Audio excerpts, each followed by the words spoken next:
The Dreamcast is a console from a different time, from a world that doesn't exist anymore, and it's very obvious the moment you turn it on. It was made before my time, in a world that's now gone, no matter how much we want to go back and re-experience it, or in my case, experience it for the first time. I was born in 2005, 4 years after 9/11 and 6 years after the release of the Sega Dreamcast. I grew up with the PS2 and the PS3, but playing Dreamcast games always makes me feel so strange. Not in a bad way. The console and these games allow anyone to travel back in time, even if only for a few hours. And what they show you isn't just gameplay. It's a preserved mood, a window into a forgotten world. It's sort of a time capsule, a relic from a time before the internet was everywhere. Before smartphones, before social media, before we carried the entire world in our pockets. From a time when things were slower, when screams didn't scream for your attention. There's a certain hopefulness to the Dreamcast that's impossible to fake. It's in the logo, it's in the design, it's in the music. The console feels whimsical, dreamlike. It gives off a very specific kind of nostalgia. Like a memory you are not even sure is even real. Is it a good feeling or a sad one? For me, it's a little bit of both. Comforting but also heart-wrenching. Like a dream you can't remember fully. Maybe in some alternate timeline the Dreamcast was a massive success. Maybe Sega didn't have to stop making consoles. Just maybe.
Let's break down the core traits of the Dreamcast aesthetic.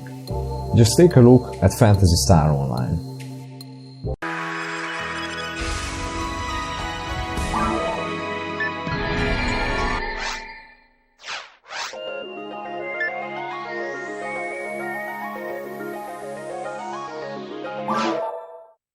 This level of style and drip still hasn't been replicated. Everything about PSO is stylish. The menus, the sound effects, even the font. One of the first places you see in the game is Pioneer 2, a giant neon city inside a spaceship, is the hub world of the game. And despite being just a few hallways and a few rooms, it feels enormous. The blue lights, the searchlights on the flying taxis, the holograms, and the massive glass windows overlooking outer space. All of it leaves a strong impression. Scientists pacing around, a shop, a guild counter, even a hospital. NPCs roamed around naturally. It's alive. It gives off the feeling that you are in a larger world, one that exists far beyond the confines of your mission. From here, you teleport to the forest, the first real area of the game, and somehow this tiny forest feels absolutely massive. The lightning, the sound, the ambience. It creates the illusion of a world that stretches far beyond the fog. Dreamcast games were masters of this illusion. They knew how to do more with less. It's just like Yokosuka in Shenmue.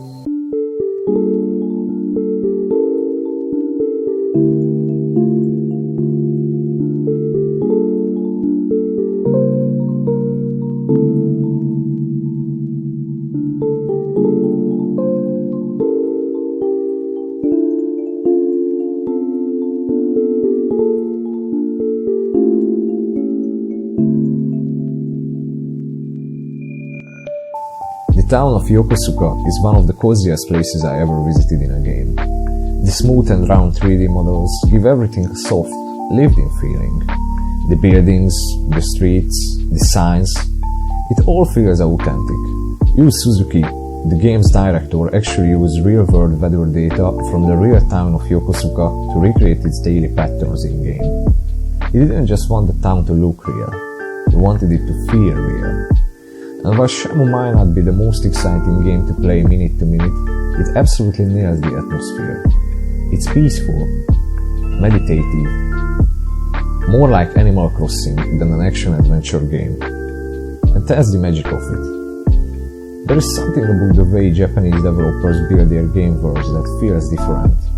Yokosuka isn't a cyberpunk megacity or a fantasy kingdom. It's just a regular town. Ordinary. Unremarkable. But that's what makes it feel so real, so relatable. People in small towns around the world see themselves in Yokosuka. Every NPC has a purpose, a name, a job, a routine. You see the same people walk the same streets every day. Ryu's feet adjust to the slope of the ground. Footsteps sound different depending on whether you're on gravel, wood or concrete. The details build up over time until suddenly you are not in a video game anymore. You are just in your hometown. And that atmosphere shows up in so many Dreamcast games. Take Phantasy Hero, a Japan exclusive title, or my personal favorite, Jet Set Radio.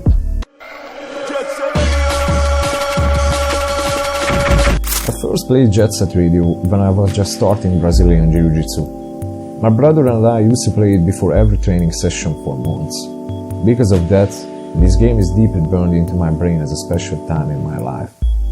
Jet Set Radio takes place in an alternative version of Tokyo called Tokyoto. You rollerblade through Shibuya, Shinjuku, and alleyways that clearly take inspiration from other cities like New York. The graffiti, the characters, the music, it perfectly encapsulates nightlife, skater culture, and street culture of the early 2000s. It's one of the first games to use cel shading, which made the colors pop. Everything is saturated and vibrant, giving the whole game a timeless, almost comic book-like aesthetic. These are comfy aesthetics. These worlds are visual representations of places you actually want to spend time in. Dreamcast games have a very rare and specific kind of atmosphere. Even the logo speaks to this.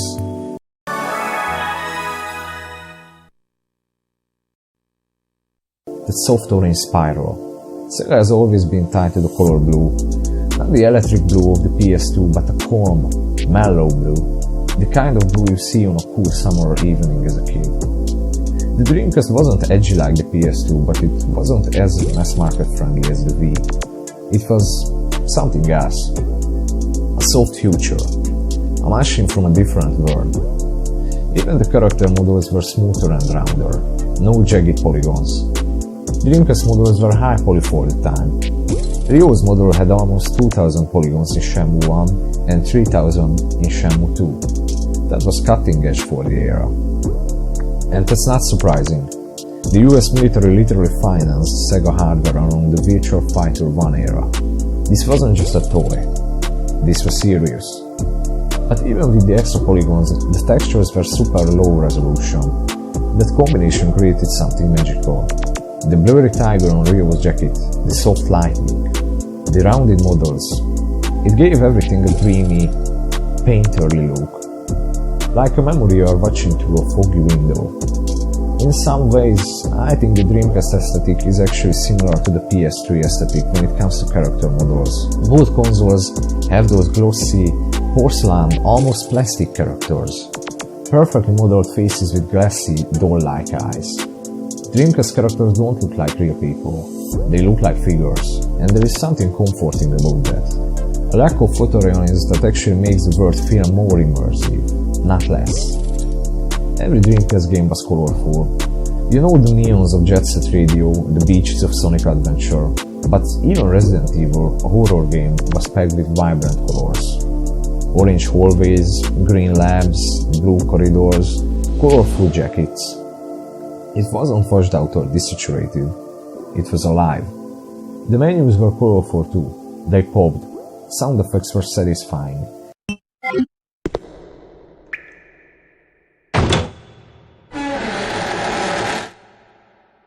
Even saving your game felt cool.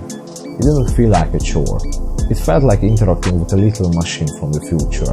That's what this console was. A machine from a time when people were still excited about what the future could be. Games like Super Monkey Ball, Power Stone, Space Channel 5, these could only have existed in the Dreamcast era. They are too weird, too experimental for today's AAA market. There is a reason why these games were not made on the PS3 or the PS2. And that atmosphere, that quiet confidence was reflected in its technology too. The Dreamcast was very powerful.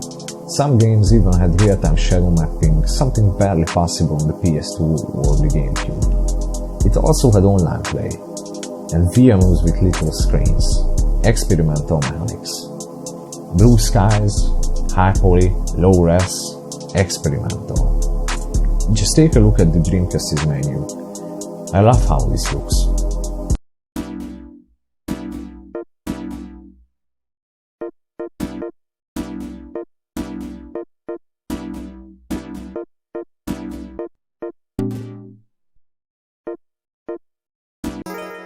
It's sleek and modern. Each of the four options has a 3D icon that jiggles around when selected. Even the background is animated. This is peak Y2K aesthetic. Bright and colorful while still being futuristic. It looks soft.